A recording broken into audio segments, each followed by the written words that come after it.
वशिष्ठ ने हाथ फिरायो, पेट चीरी, जिसको आजकल ऑपरेशन की क्रिया कहते हैं, कह सकते हैं, करके ऑपरेशन लिए बालक निकाले राजा,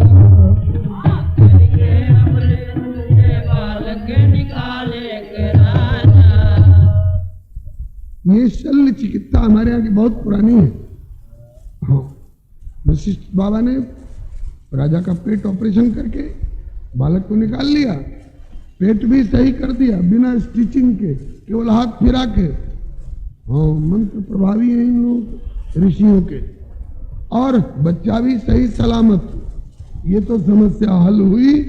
अब इसके बाद बाबूजी की छाती में दूध कैसे आवे, बाबूजी की छाती में दूध कैसे आवे, अब तो लालन के पालन की चिंता सतावे, लालन के पालन की चिंता सतावे, मेरे लाल क्या करूं, मेरी छाती में दूध तो है ही नहीं।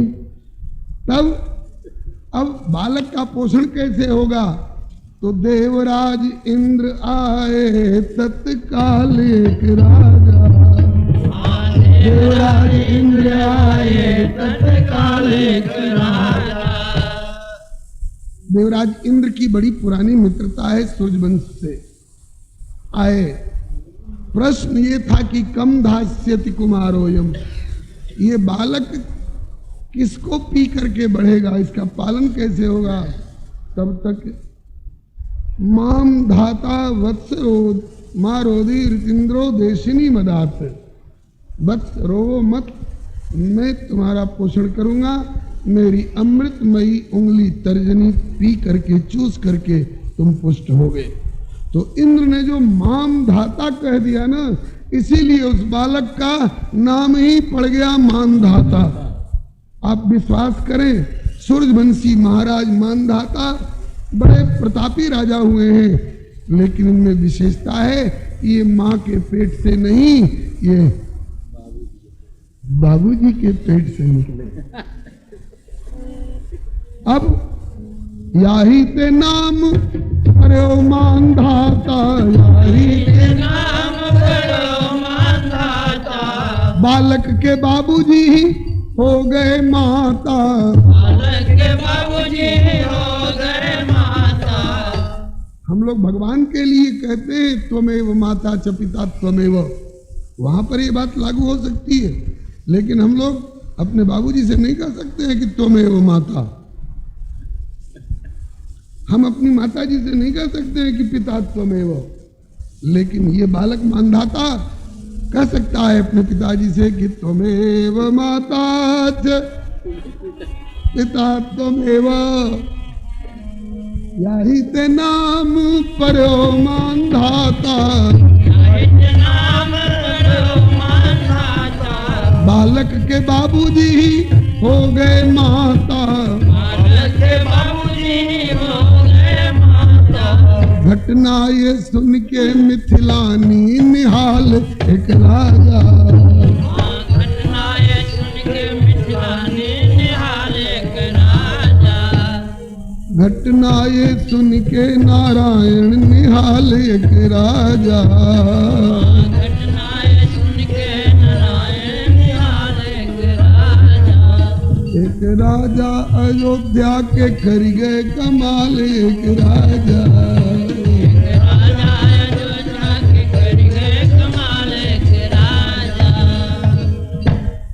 ऐसी ऐसी बातें ससुराल वाली बहुत जुटा के रखती है। आपके यहाँ खीर खा खा करके लोग पुत्र पैदा कर लेती हैं। लक्ष्मण जी ने बड़ा करारा जवाब दिया है। हाँ, कहा कि अति उदार कर तू तिदार, ये मिथिलानी कहती है, अति उदार कर तू तिदार, ये अवधपुरी की बामा, खीर खाए पैदा सुत करती, पति कर नहीं कुछ कामा। तो लक्ष्मण जी बोले कि कोई नहीं जन्मत मात पिता बिन बंधी, वेद की नीति चलो हमारे यहाँ पिता की जरूरत नहीं पड़ी, माता की तो जरूरत पड़ी खीर खा के और हम लोगों को प्रकट करने के लिए, लेकिन आपके यहाँ न पिता की जरूरत है न माता की जरूरत है।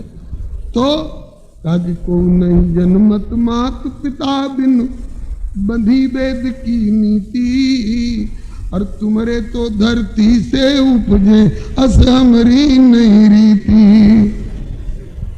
आपके यहाँ तो न माता की जरूरत है न पिता की जरूरत है, हल चला के जानकी जैसी बेटी प्रकट कर लेते हैं। तो इसका उत्तर सखियों ने भी बहुत बढ़िया दिया, कहा कि आपके यहाँ खीर खा करके और संतान प्रकट होती है, हमारे यहाँ धरती में से प्रकट होती है। तो या में प्रबल पक्ष मिथिला को लखो जुगल परिपाटी, काम करे जो खीर अवध की सो मिथिला की माटी। बोलो श्री जुगल सरकार की। कोहबर में यही सब तो होता है और क्या होगा।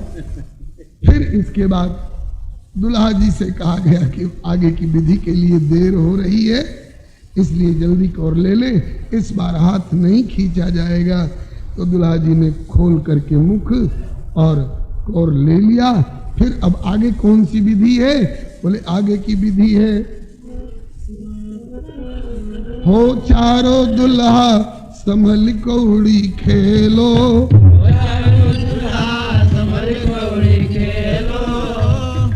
कौड़ी खेलना होगा। राघव बोले कि कौड़ी खेलना तो अच्छा नहीं है। सखियों ने कहा कि हम अच्छा बुरा का फैसला नहीं मांग रही हैं, ये तो रस्म है, अदा करिए। भोला बाबा भी गए थे ससुराल में, तो उनको भी सखियों ने कौड़ी खिलवाई। तो कहा कि रस्म है तो कर लेंगे, बस हाथ में कौड़ी लेके जो यूं चले। तब तक एक ने हाथ पकड़ लिया, ठहरिए। क्यों? बोले हो चारो दुल्हा संभल कौड़ी खेलो। चारो दुल्हा संभल कौड़ी खेलो। संभल के खेलिए। बोले संभलना क्या? कहा कि संभलना ये कि अभी आपने तय नहीं किया कि जीतिएगा तो क्या लीजिएगा और हारिएगा तो क्या दीजिएगा। इसलिए पहले बाजी की बातें प्रथम तय कर लो। बाजी की बातें प्रथम तय कर लो। पीछे न करियो झमेलो, संभल कौड़ी खेलो। पीछे न करियो झमेलो, संभल कौड़ी खेलो। हो प्यारे पहुना संभल कौड़ी खेलो।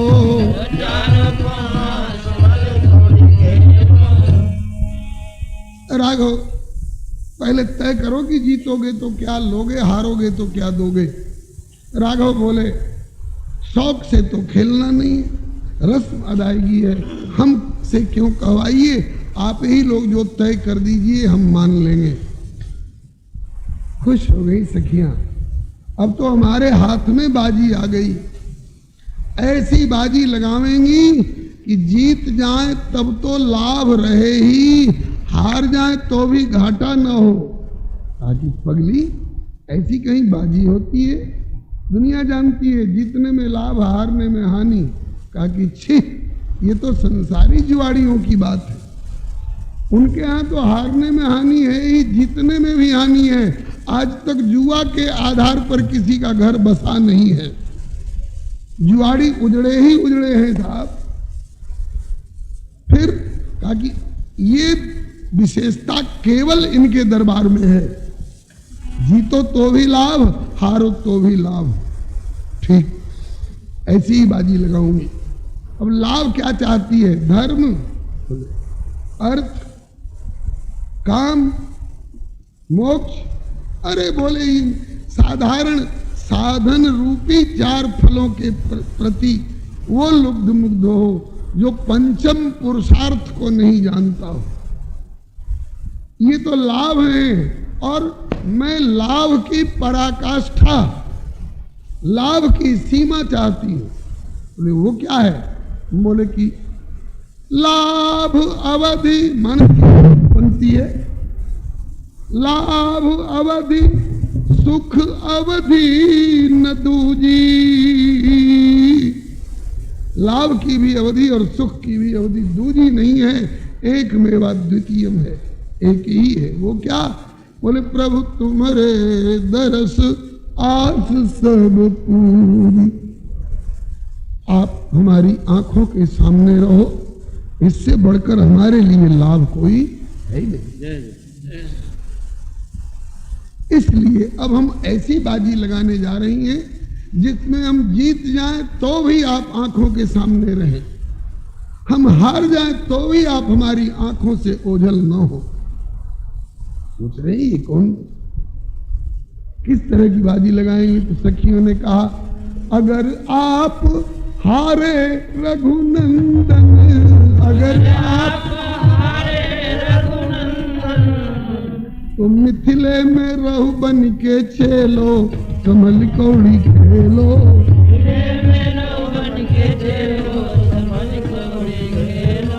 हो प्यारे पाहुन कमल कौड़ी खेलो।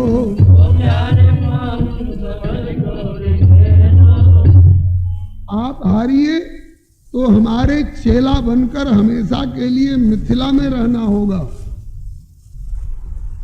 रघुनंदन मुस्कुराए, बोले कि आप लोग हार गई तो भी सुनिए, जो हारे मिथिलानी कदाचित, जो हारे मिथिलानी कदाचित, तो दासी बनाए संग ले लो, समल कौड़ी खेलो। दासी बनाए संग ले लो, समल कौड़ी खेलो। वो प्यारे पहुना समल कौड़ी खेलो, प्यारे पहुना समल कौड़ी खेलो। आप हारो तो सदा के लिए यहाँ रहो, हम हारे तो लाडली जीजी वैदेही के साथ आपकी सेविका के रूप में वहां चलेंगी। मतलब कि विलंब छाड़ आइए, किधों बुलाए लीजिए, या तो आप यहाँ रहें या हमको वहां ले चले।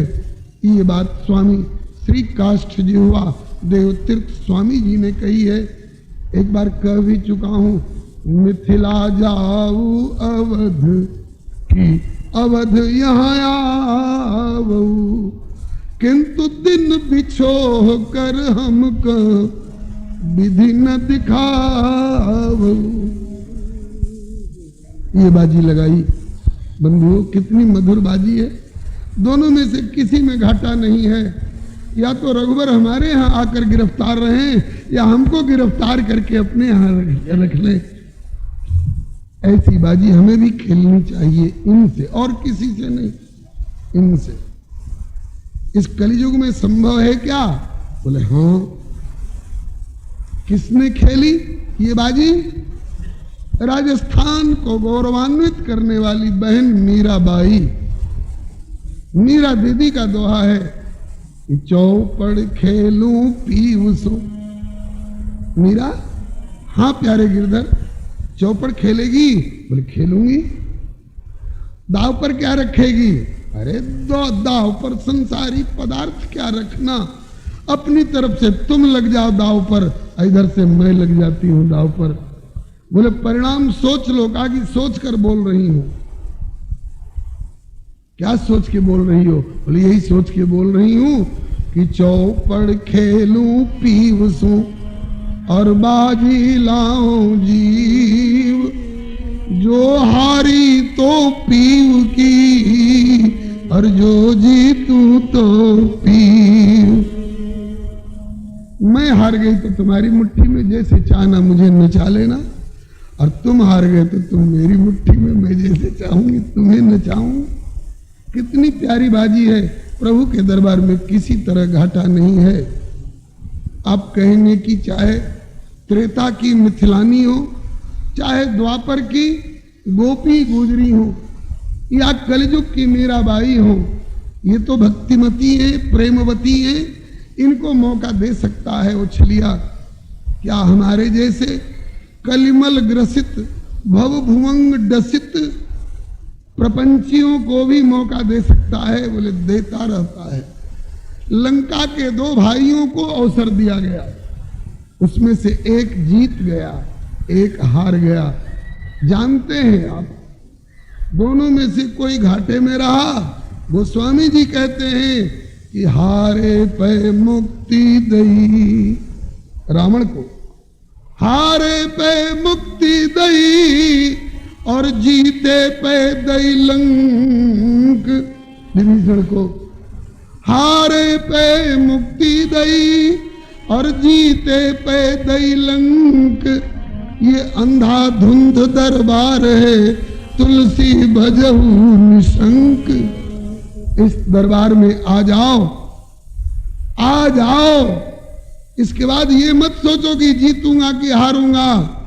यहां दोनों हाथ में लड्डू है, अंधाधुंध दरबार है।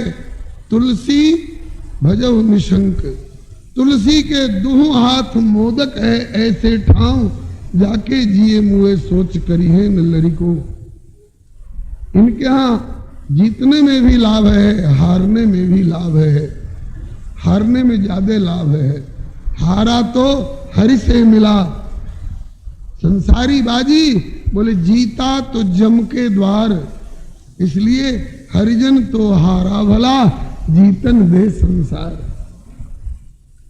ये संसारी बाजी है और इसमें देखें हम हारते हैं कि जीतते हैं। अरे ये 5-5 बरस और 5-5 महीनों की कुर्सियों के लिए हार जीत कोई हार जीत है? मन समान नहीं शत्रु जग और मन समान नहीं मीत। मन से हारे हार है और मन के जीते जीत। ये हार जीत का झगड़ा ही खत्म हो जाएगा। मई एव मन आधत्स्व मई बुद्धिम निवेशय निवसिष्यसि मयि एव अत ऊर्ध्वं न संशय। ये मन बुद्धि वाणी इंद्रियों को प्रभु के चरणों में लगा दो दांव पर। इसके बाद फिर हार जीत की चिंता छोड़ो। रघुवर ने कहा कि ठीक है, हारूंगा तो सदा के लिए यहाँ रहूंगा और जीतूंगा तो आप लोगों को अयोध्या चलना होगा। कहा कि बिल्कुल तय। बिहसी बिहसी कौड़ी फेंकन लागे, बिहसी बिहसी कौड़ी फेंकन लागे। एक ने कहा सखी देखो किसकी बाजी आई, तो कहा जीती लली अलबेलो संभल कौड़ी खेलो। जीती लली अलबेलो संभल कौड़ी खेलो, हो चारों दुल्हा संभल कौड़ी खेलो।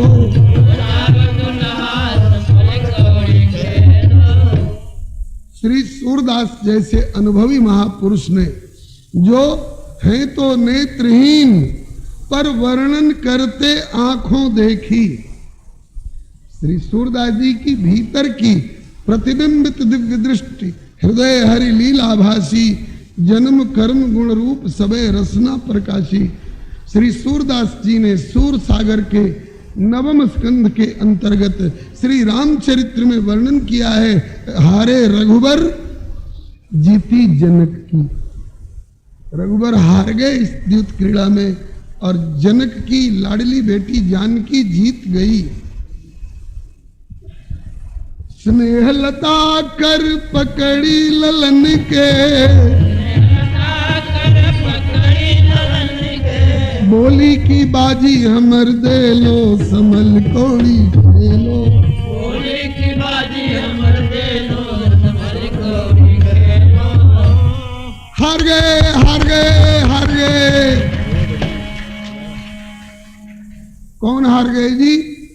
बोले कि जीती को सके, जिनके लिए ये दावा है कि जीती को सके अजय रघुराई, और उनको आज खेलत द्यूत अजिर अजित बर हारे। अजित को जीत लिया सखियों ने। इस तरह की बहुत सारी विधियां हैं। समय के संकोच से अब केवल दुल्हा खीर खा ले, इसी में काम चल जाएगा। थोड़े बराती भूखे बैठे रहे, ये भी ठीक नहीं है। इसलिए उन्हीं जेवनार भई बहु भांति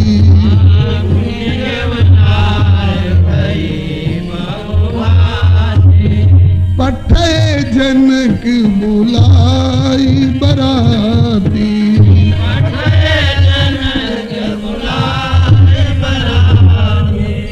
पढ़त पावणे बसन अनूपा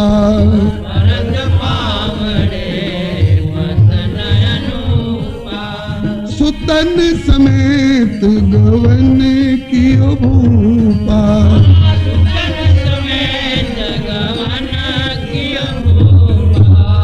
धन मिथिलेश सदन आजु सजनी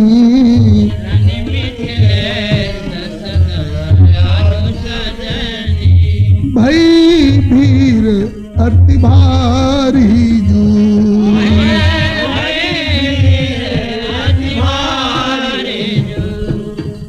जे मन आए समझी राजा दशरथ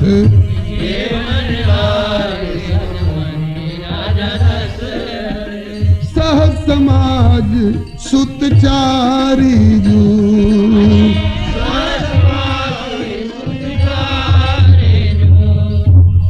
द्वारे ही भेटी विदेह स्नेह भरी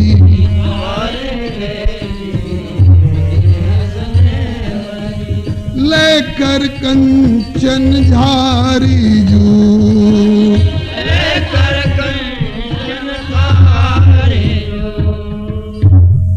श्री विदेह राज श्री के ज्ञानी शिरोमणि दशरथ जी के चरण धोने के लिए सोने की झारी सोने का परात लिए खड़े। दशरथ जी मने कर रहे हैं, आप जैसे ज्ञानी शिरोमणि से मैं अपना चरण धुलाऊं ये मेरी हिम्मत नहीं है। भले राजाओं के समाज में मेरा कितना भी आदर हो, लेकिन आपका आदर तो ऋषि मुनियों की सभा में भी है। आप हमसे बहुत महान हैं। और श्री जनक जी कहते हैं कि संबंध राजन रावरे हम बड़े अब सब विधि भय। भले दशरथ जी मना करें लेकिन चरण धोऊंगा। बरजी रहे बर जो नहीं मानत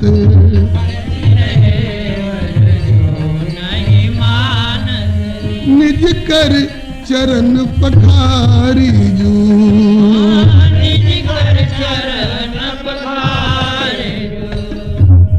बैठा रे मणि जड़ित सुपीड़न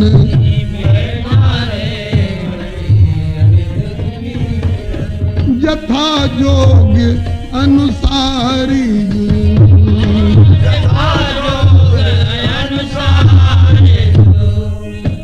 परुसन लगे सुवार चतुर्वर परुसन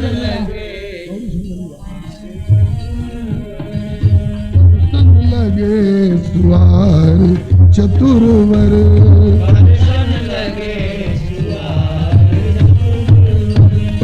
व्यंजन विविध प्रकारी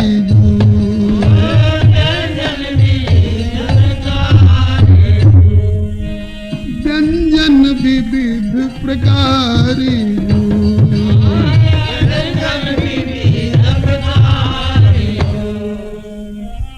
बूंदी लड्डू पेड़ा बर्फी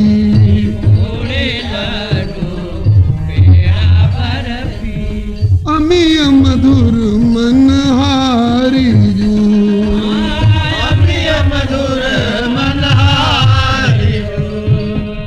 खस्ता खाजा खुरमा गुझिया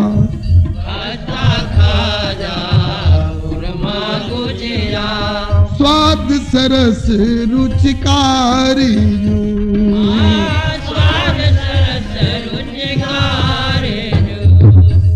खस्ती कचौरी मालपुआ मुलायम खस्ती कचौरी मालपुआ मुलायम और गर्मा गर्म सुहारी जू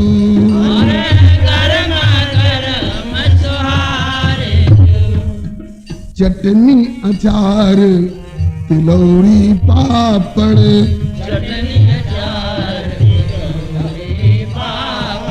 और भांति भांति तरकारी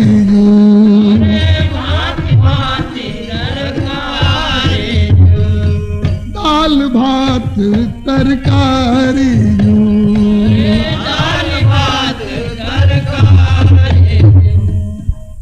गोस्वामी जी के शब्दों में पहले सूप ओदन सुरभि सरपी, सूप मने दाल और ओदन मने भात और सुरभि सरपी मने गाय का घी, ये तीन चीज पहले परोसी गई और सब बाद में परोसेंगे। क्यों? बोले व्यंजन और परोसे पीछे, या में भाव अनोखो, पहले परसे दाल भात घृत, या में सगुन बने गो चोखो। क्योंकि लड्डू पेड़ा बर्फी पुआ पूड़ी और कचौड़ी पक्के इन व्यंजनन माही तो होवे तोड़ा थोड़ी। अभी सगुन में दोनों पक्ष का संबंध जोड़ना है, हृदय मिलाना है, इसलिए सगुन में ऐसी वस्तु मत परोसो जो तोड़ के खानी पड़े, बल्कि पहले ऐसी वस्तु परोसो जो कि अलग अलग हो और एक में मिला करके तब ग्रहण की जाए। फिर बोले अब ही है इन युगल पक्ष को हृदय स्नेह मिलानो, याते ऐसो भोजन परसो कि हो मिलाए के खानो। पहले परसो दाल भात घृत और परसो तरकारी, ताकि लेवे ग्रास मिलाए एक में हृदय मिलावन हारी है।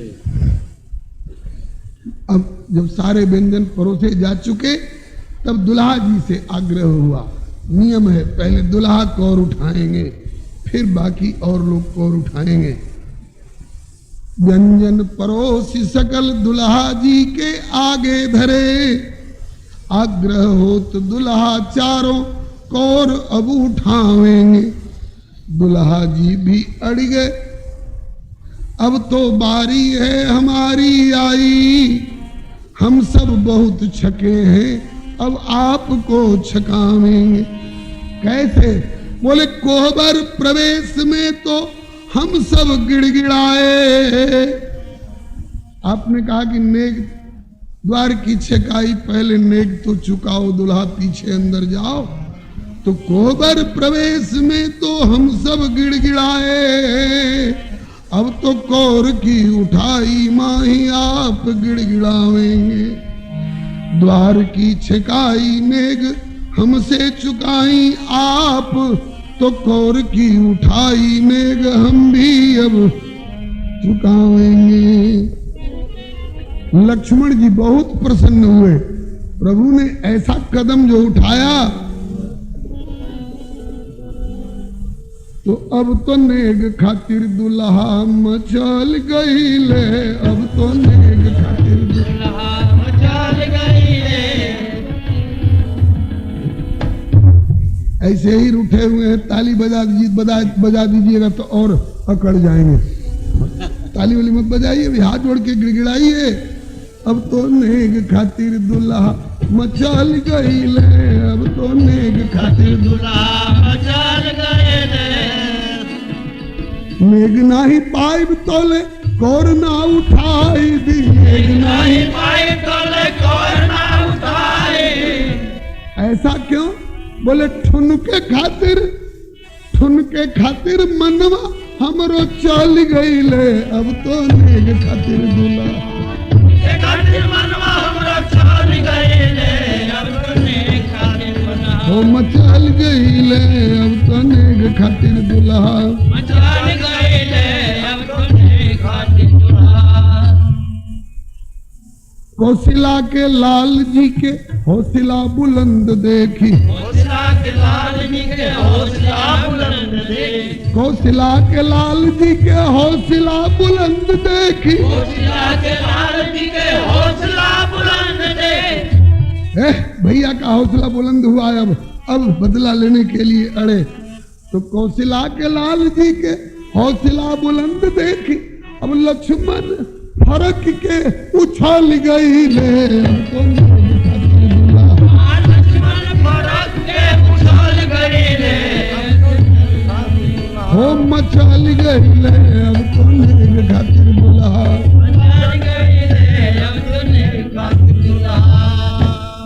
श्री जुगल सरकार की क्या दुल्हा से कुश्ती करिएगा का? सबका इशारा कर रहे हैं श्री हरे। अच्छा आप दोनों भाई भाई हैं? हम तो समझते थे कि आप जानकी घाट वाले हैं इसलिए हमारे पक्ष से बोलेंगे। अच्छा चलिए कोई बात नहीं। श्री हरे नमः। अब अच्छा सखियां बोली ए पाहुन ई का कहली अब कवन भाव में पगली पूरन काम श्री राम कहा के रो रो मांगे लगली। सिया जी के पवली अब का पाई रहल और का बाकी जगत जीत जयमाल मिलल अब के रौरावोर ताकी। अरे करिया रहली हरियर भैली करिया रहली हरियर भैली परत सिया के परछाई। अरे पहले से कितना चिकन भैली तन देखी न दर्पण माही। हम तो अपन लली दे दिहली अरौरा करिले कंजूसी शांति दान में नीक न लागे इतना मक्खी चूसी। रसम यूट्यूब चैनल श्री हरे नमः को लाइक शेयर सब्सक्राइब करें। धन्यवाद। अब सोच रहे क्या करें, मत्था टेकते हैं तो हंसी करेंगे और नहीं टेकते हैं तो घंटों न जाने कब तक खड़ा रखेंगे। बोला सोच रहे मत्था टेके कि नहीं टेके, टेके कि नहीं टेके। तब तक गणों ने मदद कर दी। क्या यही बीच नाग एक उठल फुफुआ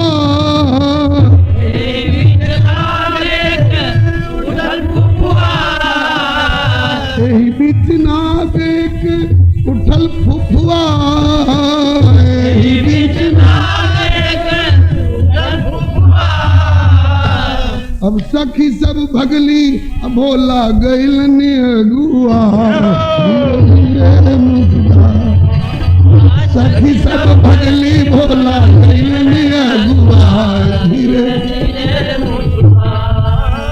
सखी सब भागी भोला गैल अगुआ धीरे धीरे मुस्का।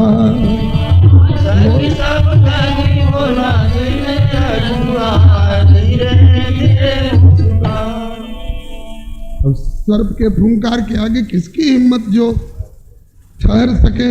सखियां भागी जान ले करके और भोला बाबा भीतर। अब भीतर जाना ही लक्ष्य तो नहीं है ना, वहां जाके कुछ रस्म रिवाज भी कराना होता है। अब भोला बाबा कहते हैं कि अब जो कुछ रस्म रिवाज कराना हो आके करा लो। सखियां बोली कि अपने फोफों से करा लीजिए। हाँ जिसके सहारे भीतर गए हैं। बोलो श्री गौरी शंकर भगवान की। बोलो श्री चारों जुगल जोड़ी सरकार की। आज सखियां कह रही हैं कि ये तीसरा तरीका है कोहबर में जाने का, जैसे भोला बाबा गए थे। आपके पास भी कुछ हो ऐसा जंतर मंतर, कोई सांप बिच्छू हो तो निकालिए, हम लोग किनारे हो जाएंगे।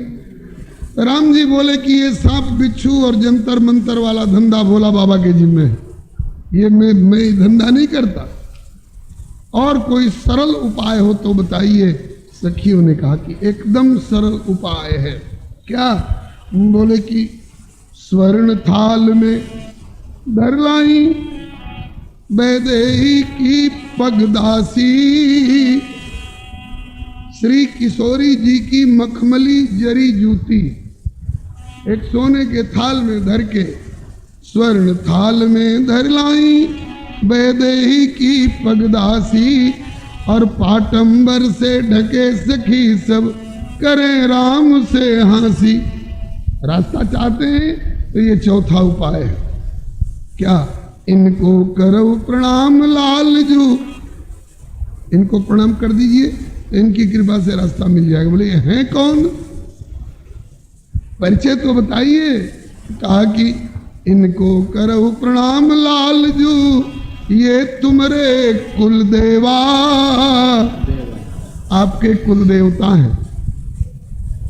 इनको करो प्रणाम लालजू, ये तुम्हारे कुल देवा, मनोकामना पूर्ण होए सब करो यथा विधि सेवा। इनकी सेवा करिए, पूजा करिए, प्रणाम करिए, ये कृपा कर दे तो आपकी मनोकामना पूर्ण हो जाएगी, आप भीतर प्रवेश पा जाएंगे।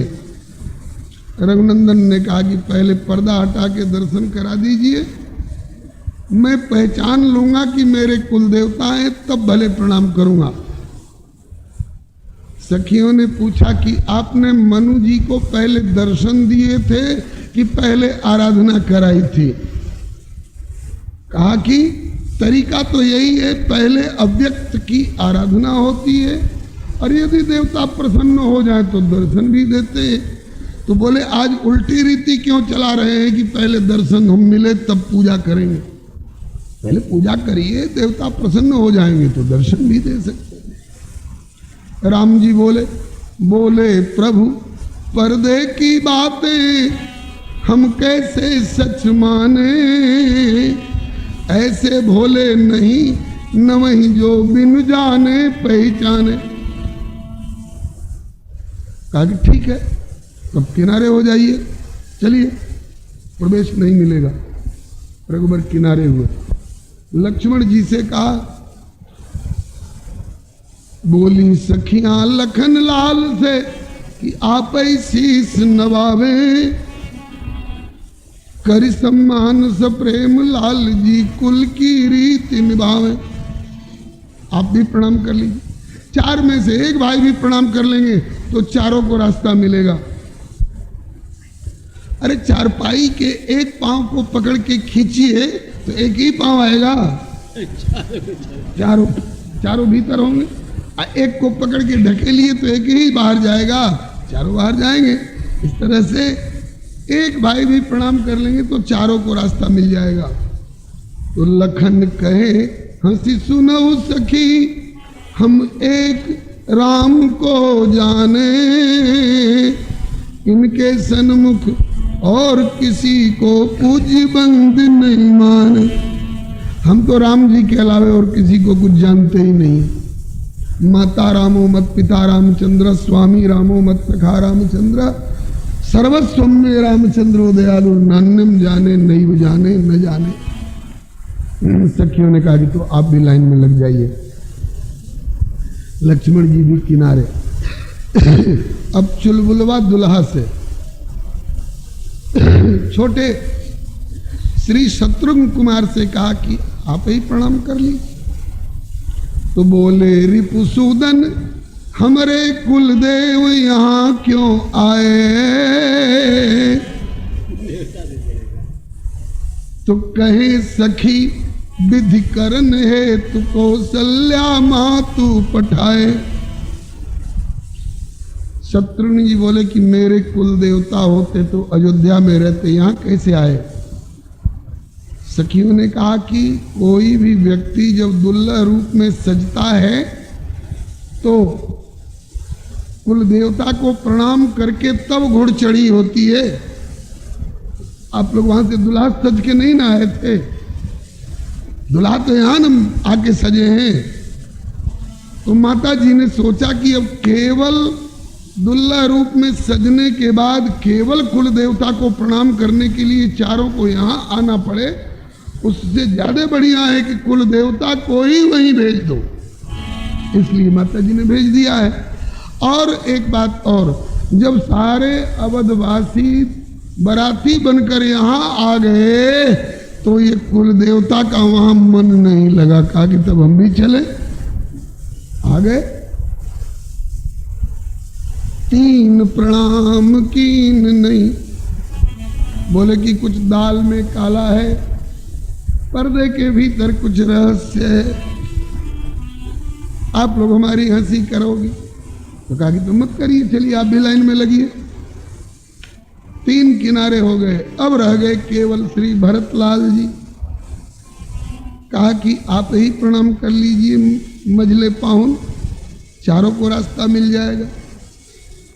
भरत जी जानते हैं कि हंसी उड़ाई जाएगी हमारी, लेकिन ये सोच करके हमारी हंसी होए तो होए, प्रभु को रात भर खड़े होने की परेशानी न हो, प्रभु का मार्ग प्रशस्त हो, यह सोच करके जानते हुए भी 3 प्रणाम कीन नहीं। अब श्री भरत लाल की बारी, सादर किए प्रणाम पुलकित तनु, हंसी सखी दे तारी। और बोली कि अब देवता प्रसन्न भय, दर्शन करी हो निहाला, दिए खोली पट तो निकसी पनही। किशोरी जी की मखमली जरी जूती। कहा कि सखियां कहती हैं कि सरकार अब देवता प्रसन्न भय, दर्शन करो निहाला, दिए खोल पट तो निकसी पनही। अब तो सकुचे दशरथ लाला। कौन कौन सकुचे? जिन 3 ने प्रणाम नहीं किए थे वे अकड़बाज लोग सकुचे। और भरत जी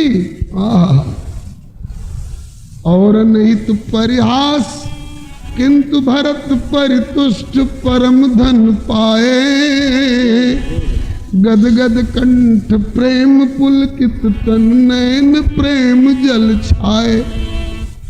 भरत जी का शरीर रोमांच कंठकित हो रहा है, कंठ गदगद है, हृदय द्रवित है, प्रेमाश्रु झर रहे हैं। लक्ष्मण जी ने भैया भरत का हाथ पकड़ के झटका दिया। भैया आपको मालूम नहीं था हंसी कर रही हैं, क्यों प्रणाम कर लिया? भरत जी ने कहा मालूम था। बोले फिर क्यों प्रणाम कर लिया? भरत जी बोले कि मैंने गलत स्थान पर प्रणाम निवेदन नहीं किया है। लक्ष्मण जी बोले आपने जूती को प्रणाम किया है।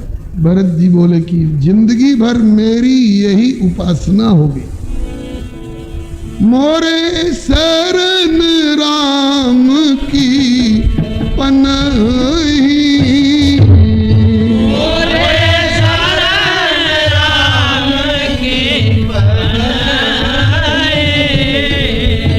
राम सुस्वामी दोष सब जनही।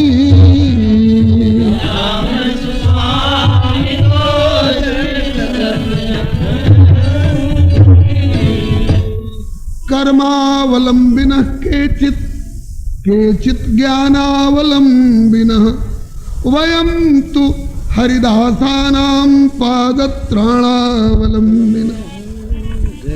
मैं तो जीवन भर प्रभु की चरण पादुका की आराधना करने वाला हूं। लक्ष्मण जी बोले कि प्रभु की होती तब तो, ये तो कन्या पक्ष की थी। भरत जी ने क्या प्यारा उत्तर दिया। बोले कि मोरे शरण राम की पनही, ये सुदृढ़ भाव मन माई, मेरे जान राम सीता में रंचो अंतर नाई, मेरे जान राम सीता में रंचो अंतर नाई। भैया मेरे लिए तो जैसे सर्वेश्वर प्रभु श्री राम की चरण पादुका अर्चनीय वंदनीय है, ऐसे ही सर्वेश्वरी मातेश्वरी जानकी जी की भी चरण पादुका मेरे लिए अर्चनीय वंदनीय है। लखन कहे ये तो हम भी जाने, ये तो हमको भी मालूम है। बोले फिर प्रणाम क्यों नहीं किया? बोले कि इसलिए लखन कहे ये तो हम भी जाने, किंतु यह तो है ससुरारी, ये सारी भक्ति यहीं पर सूझी जहां बच गई बिहारी। भैया आपको सारी भक्ति यही ससुरालय में सूझ गई? अरे अयोध्या में चलते तो भैया और भाभी दोनों की जूती को दिन रात माथे पर लिए ढोते रहते। कोई हंसता, कोई रोता, परवाह नहीं। लेकिन यहां तो कम से कम हमारी मूंछ ऊपर रख देते। आपने हम लोगों की मूंछ नीची करा दी। भरतलाल जी ने अंतिम उत्तर दिया, लक्ष्मण जी को झुकना पड़ा। भरत जी बोले कि भैया आप यहां किसी और तरह से, वहां किसी और तरह से निभाते रहना, मुझे निभाने दो। निभे भरत प्रभु प्रीति एक रस, चाहे घर हो या ससुरारी।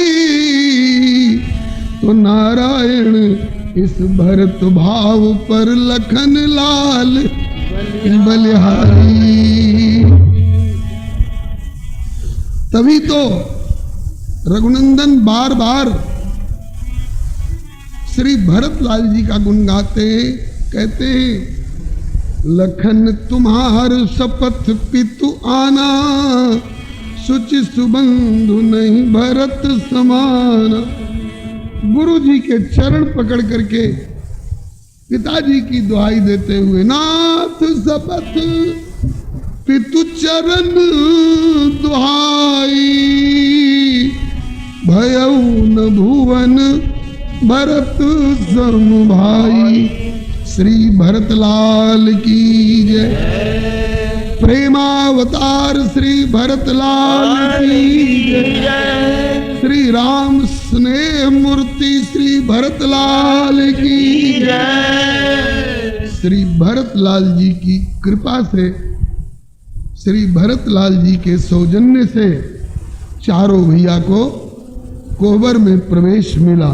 गोस्वामी जी के शब्दों में, कोहबर आने कुंवर कुंवरी, सुआसिनिन सुख पाई के। कोहबर आने कुंवर कुंवरी, सुआसिनिन सुख पाई के। अति प्रीति लौकिक रीति लागी, करन मंगल गाई के। अति प्रीति लौकिक रीति लागी, करन मंगल गाई के। कोहबर ही आने, कोहबर में ले गई और अति प्रीति, बड़े प्रेम के साथ। लौकिक रीति लागी करन, लौकिक रीति अब अपना रस्म रिवाज पूरा कराने लग गई। पहला तो कुल देवता को प्रणाम किया कराया, इसके बाद एक रीति का वर्णन गोस्वामी जी ने संकेत कर दिया है। लह गौरी गौरी सिखाव रामई, सिय सन शारद कहे। लह गौरी गौरी सिखाव रामई, सिय सन शारद कहे। रनिवास हास विलास, रस बस जन्म को फल सब लहे। रनिवास हास विलास, रस बस जन्म को फल सब लहे। अब तो रनिवास ही रनिवास है, सब सखियां ही सखियां हैं। पुरुष तो बस केवल 4 हैं, श्री राम लक्ष्मण भरत शत्रुघ्न, चारों पहुना है। पहुना से क्या संकोच। अब पहली विधि करा रही है लहकौर। लहकौर भी बहुत लोग पूछते हैं लहकौर क्या चीज है। तो लहकौर को संत जन बताते हैं अपभ्रंश है। मूल शब्द है लघु कौर, छोटे छोटे कौर।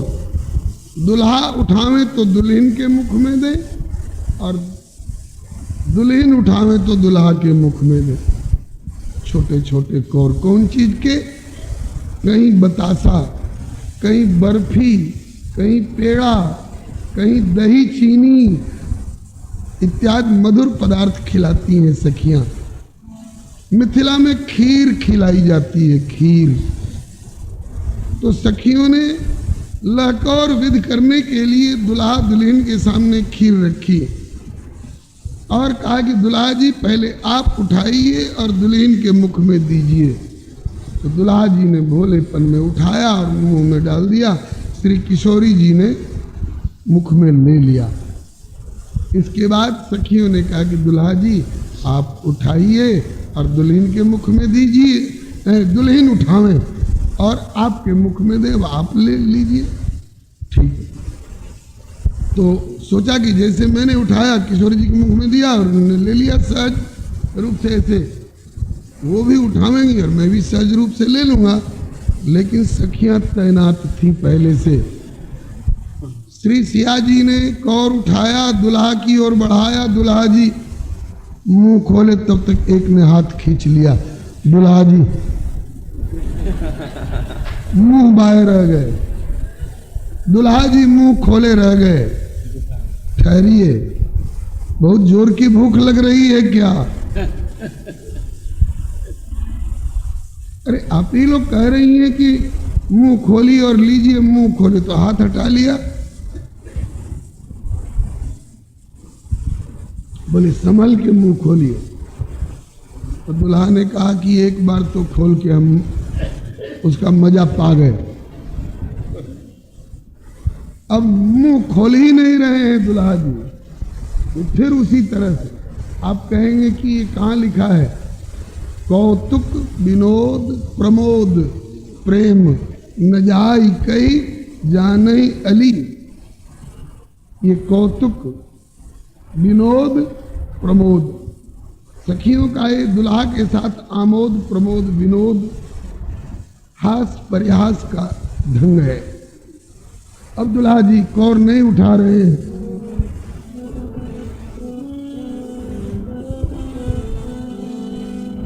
सखियां आग्रह पर आग्रह कर रही हैं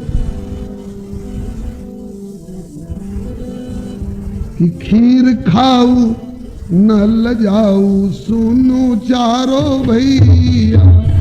खीर खाओ न लजाओ सुनो चारो भैया। खीर खाऊ न लजाऊ सुन चारों भैया। खीर खाओ न लजाओ सुनो चारो भैया।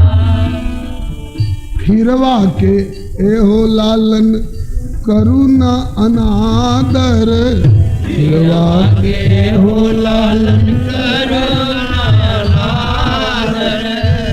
खीर जैसी वस्तु का तिरस्कार न करिए, क्योंकि वैसे तो खीर सबको फायदा करने वाली है और रघुवंश के लिए तो खास करके खीर रघुकुल की कामधेनु गैया। लाल खीर रघुकुल की कामधेनु गैया। लालन खीर रघुकुल की कामधेनु गैया। खीर रघुकुल के कामधेनु गैया। खीर खाऊ न लजाऊ सुन चारो भैया।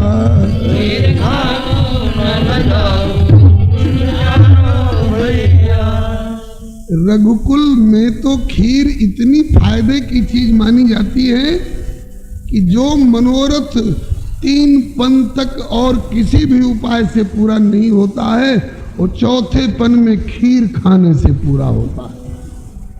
अक्लमंदे इशारा काफी समझ तो रहे हैं, मुस्कुरा रहे हैं कि यह हब बांट देव नृप जाई यथा जोग जय भाग बनाई।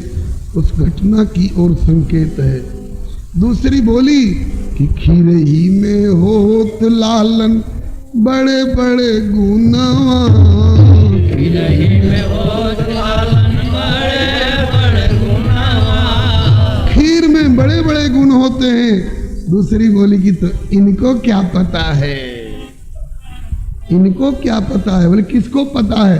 बोले जानती इनकी कौशल्या मैया गुण जानती इनके कौशल्या मैया गुण जानती कैकेयी सुमित्रा मैया गुण जानती सुमित्रा मैया खीर खाऊ न लजाऊ सुन चारू भैया खीर खाओ ना लजाओ सुन चारो भैया।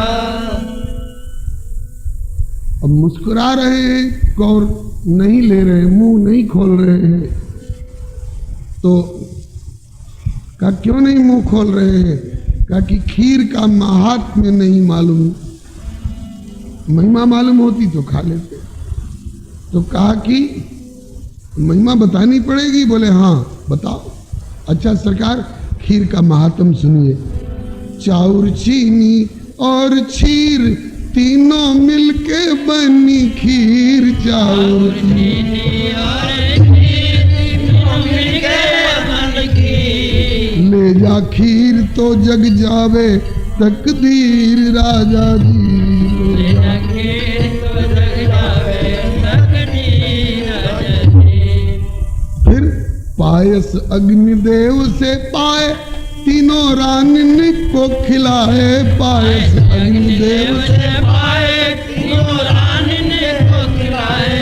फिर सीधी हो गई जो टेढ़ी थी लकीर। राजा जी सीधी हो गई जो तेरी लकीर राजा जी। लाल जी ये खीर का महात्म्य है, ये खीर का चमत्कार है कि राजा दशरथ के भवन में खेल चार गो ललनवा। राजा दशरथ के भगनवा के चार गोलनवा होखे लागल देवी देवता लोग के भीर। राजा जी होके लागल देवी देवता लोग वीर राजा जी। खाइए, खीर फायदे की चीज है। तब तक दूसरी ने कहा कि पगली तू ऐसा महात्म बताई कि पहले तो महात्म जानने के बिना, पहले तो महात्म जाने बिना नहीं खा रहे थे और अब तुमने ऐसा खतरनाक महात्म सुना दिया कि अब तो ये डर के मारे नहीं खाएंगे। तो बोले डरने की क्या बात है? बोले डर इस बात का लग रहा है कि 3 माताओं ने खीर खाए तो हम 4 प्रकट हो गए। अब हम 4 भैया खीर खाएं तो पता नहीं इसमें कितने प्रकट हो जाए। बोलो भगवत्सल भगवान की। तब तक तीसरी बोली पगली तो ये कोई औरत है थोड़े जो इनको उस तरह का खतरा होने की संभावना है। कहा कि तुम्हें मालूम नहीं है, अरे इनके अयोध्या में मर्दों को भी इस तरह का खतरा होता रहता है। क्या अयोध्या के किसी पुरुष को भी ऐसा खतरा हुआ है क्या? बोले हो चुका है एक बार। किसको? बोले संक्षेप में खाली नाम बता दूं कि पूरी कथा सुनाऊं? बोले कि खुल करके सुनाओ तो सबकी समझ में आ जाएगा। तो कहने लग गई कि फिर सुनो। एक राजा अयोध्या के कर गए कमाल। एक राजा एक राजा अयोध्या के कर गए कमाल। एक राजा उनका नाम था महाराज योनाश्व। उनको कोई संतान नहीं थी। इस प्रसंग के अच्छे जानकार हमारे श्याम नारायण भैया बैठे हैं, आप लोग चाहेंगे तो गवाही भी दिलवा सकता हूं। उनका नाम था युवनाश्व, ये राम जी के पूर्वज हैं। उन्हें कोई संतान नहीं थी। ऋषियों से पूछा संतान की प्राप्ति कैसे संभव है? बोले यज्ञ करवाइए। बोले हाँ यज्ञ करवा लेंगे। यज्ञ करवाया गया। नृपजुवनाश यज्ञ करवाए।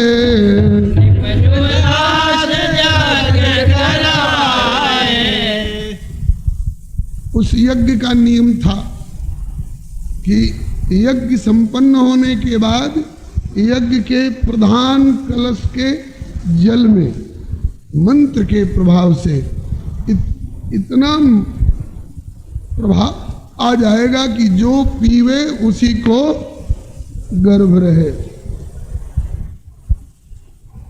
यज्ञ संपन्न हो चुका था, उस कलश के जल में प्रभाव आ चुका था। अब सोचा गया कि कल जब अवभृत स्नान इत्यादि वाली बात होगी तो कलश का जल महारानी जी को पिलाया जाएगा। रात को राजा जी को ही प्यास लग गई। होनहार की बात, सोचा कि यज्ञ करके सब लोग थके मांदे सो रहे हैं, अरे राजा हूं तो क्या अपने हाथ से एक गिलास जल भी ढार के नहीं पी सकता हूं? कुछ स्वावलंबी भी होना चाहिए। और कोई जल मिला नहीं, वही कलश का जल उठा के पी गए। नृपजुबनाश्व यज्ञ करवाए,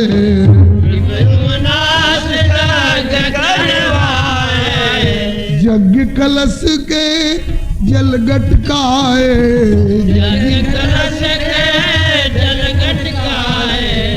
अब आगे का सुनिए हवाले एक राजा,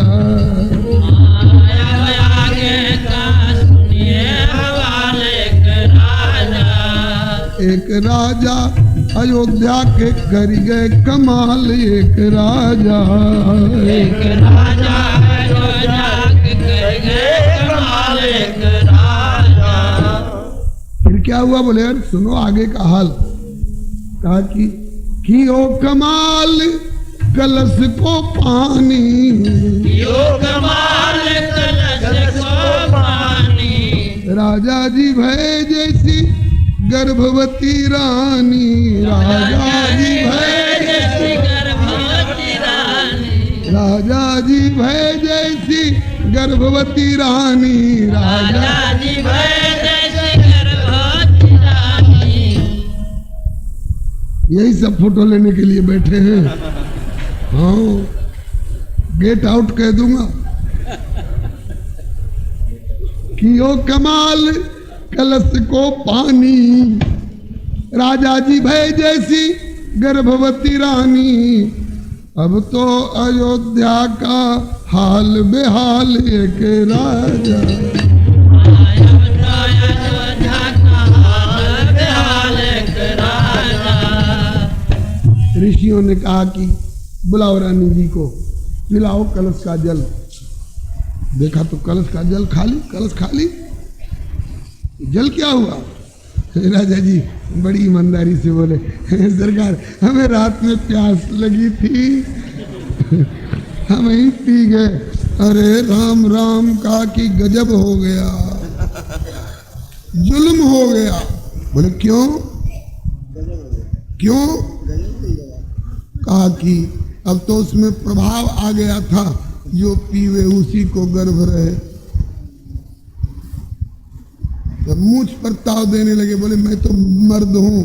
कहा कि अब मूछ ऐठो चाहे दाढ़ी ऐठो, वृथा न हो ही देव ऋषि वाणी। देवताओं की और ऋषियों की वाणी मिथ्या नहीं होती है।